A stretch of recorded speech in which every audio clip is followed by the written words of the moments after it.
జై తెలంగాణ. నా పేరు ప్రభాకర్ చౌటి. నేను ఉస్మాన్ యూనివర్సిటీ రీసెర్చ్ స్కాలర్.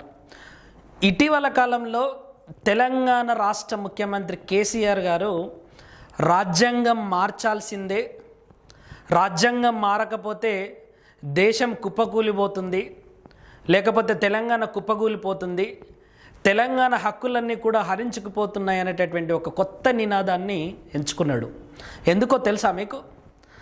అసలు ఈ తెలంగాణ రాష్ట్రానికి అర్జెంటుగా కావాల్సింది రాజ్యాంగాన్ని మార్చడమా? ఒక రాష్ట్ర ముఖ్యమంత్రి స్థాయిలో ఉండి ఒక రాష్ట్ర ముఖ్యమంత్రి ఈ తెలంగాణ రాష్ట్ర ప్రతినిధిగా రాజ్యాంగాన్ని మార్చాలి అనేటటువంటి ఒక వర్డ్, ఒక మాట ఎందుకు తెస్తుండు? నిన్న జరిగిన ప్రెస్ మీట్లో అయితే అసలు రాజ్యాంగాన్ని ఎందుకు మార్చొద్దు, దళితుల జనాభా 19% పెరిగింది, దళితులకు రిజర్వేషన్లు పెంచొద్దా, మహిళలకు రక్షణలు కావాలి, మహిళలకు రక్షణలు కల్పించడానికి రాజ్యాంగం మార్చొద్దా, రాసుకోండా, రాస్తారా, మీకు దమ్ముందా, ముస్లింలకు రక్షణలు కావద్దా అని చెప్పేసి రాష్ట్రాల యొక్క హక్కులు హరిస్తున్నారని చెప్పేసి ఒక సెటైరికల్ డిస్కషన్ను కేసీఆర్ గారు తీసుకురావడం జరిగింది. ఎందుకు తీసుకొస్తుండో తెలుసా? అసలు కేసీఆర్కి అంత దమ్ముందా? కేసీఆర్కు రాజ్యాంగం మీద చర్చ పెట్టి రాజ్యాంగాన్ని మార్చేంత శక్తి కానీ అంత ట్రస్ట్ కానీ కేసీఆర్కు ఉందా? అయినా కూడా ఎందుకు కేసీఆర్ రాజ్యాంగం అనేటటువంటి మాటను పట్టుకుంటుండు? దీని వెనుక ఉన్నటువంటి అంతర్యం ఏంది? అసలు కేసీఆర్ మనసులో ఏముంది, కేసీఆర్ తెర వెనుక ఏం జరుగుతుంది అనేటటువంటి అంశాలన్నీ కూడా తెలంగాణ ప్రజలందరూ కూడా తెలుసుకోవాలి. ఈరోజు తెలంగాణకు అర్జెంటుగా కావాల్సింది నిరుద్యోగాలపైన చర్చ. ఈరోజు తెలంగాణకు అర్జెంటుగా కావాల్సింది పేదరికం పైన చర్చ. ఈరోజు తెలంగాణకు అర్జెంటుగా కావాల్సింది పేదలకు భూములు వంచడం. ఈరోజు తెలంగాణకు అర్జెంటుగా కావాల్సింది విద్యా వ్యవస్థను పునర్నిర్మించడం. ఈరోజు తెలంగాణకు అర్జెంటుగా కావాల్సింది వైద్య వ్యవస్థను పునర్నిర్మించడం. ఇవేవి మాట్లాడకుండా, ఈ రాష్ట్రంలో అక్షరాస్యత గురించి మాట్లాడకుండా, విద్య గురించి మాట్లాడకుండా, వైద్య సదుపాయాల గురించి మాట్లాడకుండా, పేదలకు భూములు పంచడం గురించి మాట్లాడకుండా, మహిళలకు ఈ తెలంగాణ రాష్ట్రంలో ఇవ్వాల్సినటువంటి హక్కుల గురించి మాట్లాడకుండా రాజ్యాంగం మార్చాలి, సవరించాలి కాదు. సవరించడానికి మార్చడానికి చాలా తేడా ఉంది మిత్రులారా. ఎందుకు ఈ మాట మాట్లాడుతున్నాడు అనంటే, రాబోయే తరం అంతా కూడా ఎన్నికల తరం. 2022లోనే నా ఒపీనియన్ ప్రకారం డిసెంబర్లోనే ముందస్తు ఎన్నికలకు వెళ్ళేటటువంటి ఆస్కారం అనేది ఉంది. ముందస్తు ఎన్నికలకు వెళ్ళడానికి కేవలం 10 నెలల కాలం మాత్రమే కేసీఆర్ దగ్గర ఉంది. ఇదే సమయం ప్రతిపక్షాల దగ్గర కూడా ఉంది. ఈరోజు బీజేపీ అనాల్సినటువంటి మాట కేసీఆర్ నోట్లో నుండి వస్తుంది. కథ, స్క్రీన్ ప్లే, దర్శకత్వం అంతా బీజేపీ, యాక్టింగ్ అంతా కేసీఆర్. మిగతా ప్రతిపక్ష పార్టీలను ప్రజల నోళ్ళల్లో నాంచకుండా ప్రతిపక్ష పార్టీల పాత్రనే లేదు ఈ రాష్ట్రంలో అని చెప్పేసి చూపించేటటువంటి ప్రయత్నం కేసీఆర్ చేస్తుండు. దాంట్లో భాగంగానే ఇటు కాంగ్రెస్ పార్టీ యొక్క పేరు కానీ, బహుజన సమాజ్ పార్టీ పేరు కానీ, కమ్యూనిస్టుల పేరు కానీ తీయకుండా కేవలం బీజేపీ వర్సెస్ టీఆర్ఎస్ అనేటటువంటి ఒక యుద్ధ వాతావరణాన్ని రెండు పార్టీలు ఏకంగా ప్రధాని స్థాయిలో జరుపుతున్నటువంటి కుట్రలో భాగంగా ఈ మాటలు వస్తున్నాయి. రెండో అంశం, నిజంగా ఈ రాజ్యాంగము రాష్ట్రాల యొక్క హక్కులను హరించేటట్టు చేస్తుంది, కేంద్రానికి ఎక్కువ అధికారాలు ఉన్నాయని చెప్పేసి అనుకుంటే, ఈ దేశం ఏర్పడిందే దాదాపుగా 570 సంస్థానాలను తనలోకి విలీనం చేసుకొని ఈ దేశం ఏర్పడింది. మళ్ళొక్కసారి ఇవి విడిపోకూడదనేటటువంటి ఉద్దేశంతో భారతదేశాన్ని సమాఖ్య వ్యవస్థగా రూపొందించినప్పటికీ కేంద్ర ప్రభుత్వానికి కొన్ని అధికారాలు ఇచ్చారు. కానీ నాదొక ప్రశ్న ఉంది. ఇది 2 అంచెల వ్యవస్థ కాదు, 3 అంచెల వ్యవస్థ. కేంద్రం, రాష్ట్రం మరియు లోకల్ గవర్నమెంట్. మరి కేసీఆర్ లోకల్ గవర్నమెంట్కి ఇస్తున్నటువంటి అధికారాలు ఏంటి, సర్పంచ్లకు ఇస్తున్నటువంటి అధికారాలు ఏంటి, ఉప సర్పంచ్లకు ఇస్తున్నటువంటి అధికారాలు ఏంటి, జిల్లా పరిషత్ చైర్మన్లకు ఇస్తున్నటువంటి అధికారాలు ఏంటి, కార్పొరేటర్లకు మేయర్లకు ఇస్తున్నటువంటి అధికారాలు ఏంటి? లోకల్ గవర్నమెంట్కి రాష్ట్ర ప్రభుత్వం నుండి ఎట్లాంటి పవర్స్ డివల్యూట్ అవుతున్నాయి, ఎట్లాంటి నిధులు ట్రాన్స్ఫర్ అవుతున్నాయి.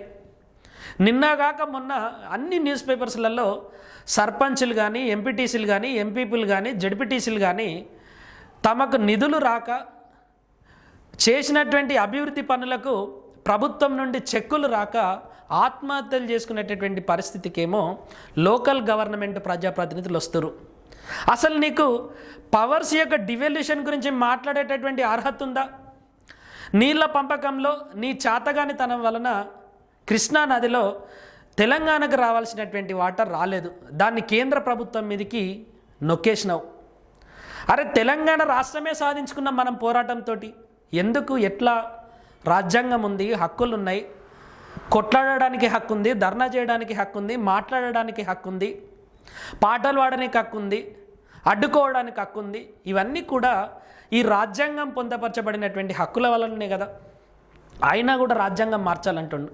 దళితులకు రిజర్వేషన్లు ఇవ్వాలి అని అంటే, ఉన్న రిజర్వేషన్లను పెంచాలి అని అంటే రాజ్యాంగ సవరణ చేస్తే సరిపోతుంది. మహిళలకు రక్షణలను పెంపొందించాలి అని అంటే తెలంగాణ రాష్ట్రం మహిళలకు అత్యద్భుతమైనటువంటి రక్షణలను కల్పిస్తుందని చెప్తుంది కదా. ఇది ఈ రాజ్యాంగం వలననే సాధ్యమైంది కదా. ఒక్క షీటీమ్స్ కాకపోతే 1000 షీటీమ్స్ పెట్టు, రాజ్యాంగం ఆపుతుందా? నేను దళితులకు రిజర్వేషన్లు ఇవ్వకుండా రాజ్యాంగం ఆపిందా? ముస్లింలకు రిజర్వేషన్లు ఇవ్వకుండా రాజ్యాంగం ఆపిందా? బీసీలకు 50% టీఆర్ఎస్ పార్టీ టికెట్లు ఇవ్వకుండా రాజ్యాంగం ఆపిందా? ఫస్ట్ నీ రాజ్యాంగం మారాలి. నీకు అడ్డైనది రాజ్యాంగం కాదు. ఈ తెలంగాణ ప్రజలు కొన్ని ఆకాంక్షలు కోరుకుంటున్నారు. ఆ ఆకాంక్షలను నెరవేర్చేటటువంటి పరిస్థితులలో లేదు కాబట్టి రాజ్యాంగం అనేటటువంటి ఒక మాటను ముందుకు తీసుకొచ్చి తెలంగాణ రాష్ట్రంలో నిర్విఘ్నంగా ఉన్నటువంటి అంశాలన్నిటిని కూడా తప్పుదోవ పట్టించి డైవర్ట్ చేసి ప్రజల అటెన్షన్ను డైవర్ట్ చేసి ఇప్పుడు 2 వర్గాలుగా విభజించేటట్టు చేస్తాడు. దీన్నే పోలరైజేషన్ పాలిటిక్స్ అంటారు.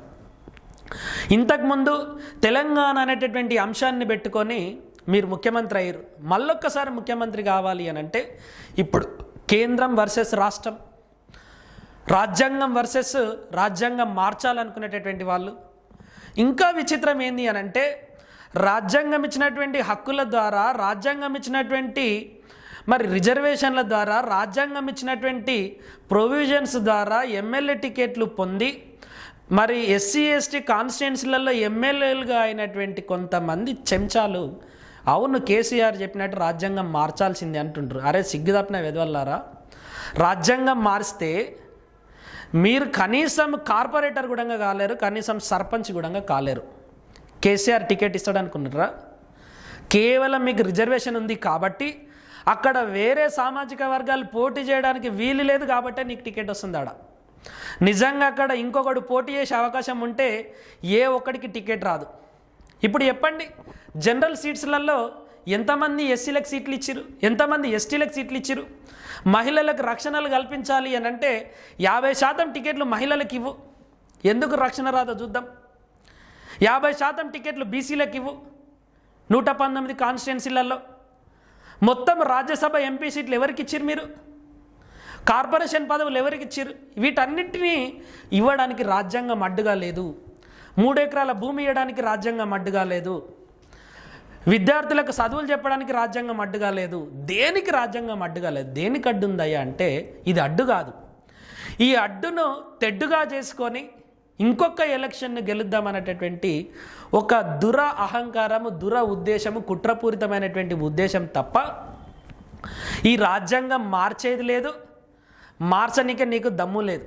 ఎందుకంటే బాబాసాహెబ్ అంబేద్కర్ ఈ రాజ్యాంగాన్ని ఎంత పటిష్టంగా రాసిండు అని అంటే, రాజ్యాంగాన్ని మార్చాలి అని అంటే రాజ్యాంగ పరిషత్ ఉండాలి, దాన్నే కాన్స్టిట్యూయెంట్ అసెంబ్లీ అని చెప్పేసి అంటారు. ఈ రాజ్యాంగ పరిషత్తును ఏర్పాటు చేయాలి అని అంటే కేసీఆర్ యొక్క కనుసల్లల్లో కానీ, కేసీఆర్ యొక్క జ్యూరిస్డిక్షన్లో కానీ, కేసీఆర్ యొక్క శక్తి సామర్థ్యంలో కానీ ఇది లేదు. రెండవది, రాజ్యాంగానికి కొన్ని మౌలిక సూత్రాలు ఉంటాయి, వాటినే basic features and basic characteristics or basic structure of the constitution అంటారు. అగో ఇవన్నీ కూడా ఇక్కడ ఉన్నాయి. We the people of India having solemnly resolved to constitute India into a sovereign, socialist, secular, democratic republic, and to secure all its citizens justice, social, political, economic, liberty of thought, expression, belief, faith and worship, equality of status and of opportunity. ప్రజలందరికీ సమానమైనటువంటి హోదా, సమానమైనటువంటి గౌరవం, సమానమైనటువంటి అవకాశాలు, ప్రజలందరూ ఏదైనా ఆలోచించుకోవడానికి, ఏదైనా మాట్లాడడానికి, ఏదైనా నమ్మడానికి, దేన్నైనా ఆరాధించడానికి కావాల్సినటువంటి స్వేచ్ఛ, ప్రజలందరూ సౌభ్రాతృత్వంతో, సోదరాభావంతో, సమగ్రతతో ఉండడానికి కావాల్సినటువంటి భద్రత, ప్రజలందరికీ సామాజిక, ఆర్థిక, రాజకీయ సమానత్వం రావాలి అనుకునేటటువంటి రాజ్యాంగ పీఠిక. ఈ పీఠికలో ఉన్నటువంటి ఏ ఒక్క సూత్రానికి కానీ, ఏ ఒక్క విలువకు కానీ, ఏ ఒక్క నైతికతకు కానీ, దాన్ని మార్చడానికి కానీ, దాన్ని మార్చే ప్రయత్నానికి కానీ రాజ్యాంగం అనుమతించదు. ఇక్కడ ఉన్నటువంటి ఈ ప్రిన్సిపల్స్ను, ఈ సూత్రాలను కనుక పాటిస్తే ఈ ప్రపంచంలో ఉన్నటువంటి ఏ గొప్ప అంశాన్నైనా సాధించడానికి రాజ్యాంగం అనుమతిస్తుంది. చాలా ప్రయత్నాలు జరిగినాయి. 1976లో మరి మినీ రాజ్యాంగ సవరణ జరిగింది. ఇందిరాగాంధీ చాలా పవర్ఫుల్ ప్రైమ్ మినిస్టర్గా ఉండి చేసింది. అయ్యిందా? 44వ రాజ్యాంగ సవరణ వచ్చి దాన్ని కట్ చేసింది కదా. సుప్రీంకోర్టుకు మరియు పార్లమెంటుకు జరిగినటువంటి కోల్డ్ వార్లో 1973 కంటే ముందు చాలాసార్లు రాజ్యాంగాన్ని మార్చాలి, రాజ్యాంగ యొక్క మౌలిక సూత్రాలను మార్చాలి అని చెప్పేసి మరి ఇటు పార్లమెంటు, అటు జ్యుడిషియరీ ఒక యుద్ధ వాతావరణాన్ని సృష్టించుకున్నాయి. కానీ కేశవానంద భారతి కేసు 1973లో చాలా స్పష్టంగా రాజ్యాంగంలో ఏ ప్రొవిజన్ అన్నా మార్చేటటువంటి అధికారం పార్లమెంటుకు ఉంది. రాజ్యాంగాన్ని మార్చే కాదు, రాజ్యాంగంలోని ఏ ప్రొవిజన్ అన్నా మార్చొచ్చు. కానీ దాని యొక్క మౌలిక సూత్రాన్ని కానీ, దాని యొక్క మౌలిక నిర్మాణాన్ని కానీ మార్చేటటువంటి హక్కు ఈ దేశంలో ఎవరికీ లేదు అనేది సుప్రీంకోర్టు చెప్పినటువంటి అంశం. Not even to the supreme court, ఎవరికి లేదు. ఈ రాజ్యాంగానికి కొన్ని ఆకాంక్షలు ఉన్నాయి, ఆశయాలు ఉన్నాయి. ఈ రాజ్యాంగం వెనుక కొన్ని ఆశలు ఉన్నాయి. ఈ రాజ్యాంగం సాధించాల్సినటువంటి లక్ష్యాలు ఉన్నాయి. ఈ లక్ష్యాలన్నీ కూడా నెరవేర్చకుండా, ప్రజలలో ఉన్నటువంటి అసమానతలను తొలగించకుండా, ప్రజలలో ఉన్నటువంటి భేదాభిప్రాయాలను తొలగించకుండా, ప్రజలలో ఉన్నటువంటి అన్యాయాలను, వివక్షలను తొలగించకుండా ఈ రాజ్యాంగం అనేది మారదు. ఈ రాజ్యాంగాన్ని మార్చాలి అని అంటే కేసీఆర్ తరం కాదు. కానీ ప్రజలు ఎవరు కూడా ఈయన మాట్లాడేటటువంటి వాక్యాలతోటి కానీ, ఈయన మాట్లాడేటటువంటి కుట్రపూరితమైనటువంటి దురహంకారపూరిత కుట్ర ఏదైతే ఉందో దాంట్లో పడకుండా చాలా చాకచక్యంగా, చాలా తెలివితో తెలంగాణ ప్రజలకు స్వతహాగా ఉన్నటువంటి చైతన్యంతో ఆలోచిస్తారు. కాబట్టే ఈరోజు తెలంగాణ రాష్ట్రంలో ఒక ముఖ్యమంత్రి స్థాయిలో ఇంత బాధ్యతారహితమైనటువంటి మాటలు మాట్లాడుతున్నప్పటికీ మరి ఎందుకు రియాక్ట్ అవ్వట్లేదు అని అంటే, కేసీఆర్ గారు అనుకున్నదే పోలరైజేషన్ కోసం. కేసీఆర్ గారు అనుకున్నదే ఈ రాష్ట్రం బగ్గుమనాలి, అరెస్టులు జరగాలి, ధర్నాలు జరగాలి, రాస్తారోకలు జరగాలి, తద్వారా ఈ ఉద్యమకారులందరినీ కూడా నేను బిజీ చేయాలి, నా పని నేను చేసుకోవాలి, ప్రతిపక్షాలన్నిటికీ ఒక పని ఇవ్వాలి అనేటటువంటి ఒక కుట్రపూరితంతో దీన్ని తీసుకొచ్చిండు.